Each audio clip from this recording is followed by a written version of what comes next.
kind of damage is overheating your vehicle doing to your engine? Hi, I'm Nancy at Kneble's Auto Service Center. I can't tell you how many times I've heard my temperature gauge went up to hot, but I pulled over, it's okay. I let the engine cool down and then I continued driving again. I know, only to stop again when the gauge went back up. Ouch, I say, what is that doing to your engine?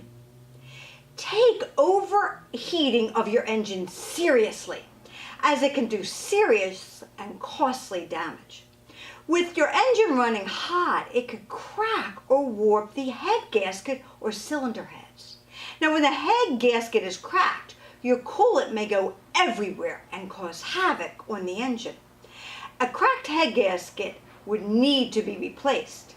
When the cylinder heads are warped, then sealing surfaces are no longer flat and the combustion pressure forces itself into gaps.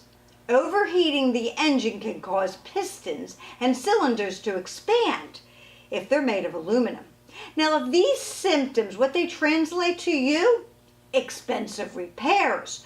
So avoid potentially being faced with a major decision of repairing your damaged head gasket or your cylinder heads.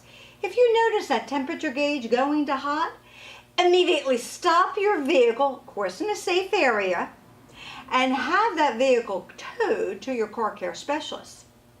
Share the video with others, because let them understand the importance of having your vehicle diagnosed for the overheating and not continually allowing it to overheat, cool down, drive, overheat. You know the scenario.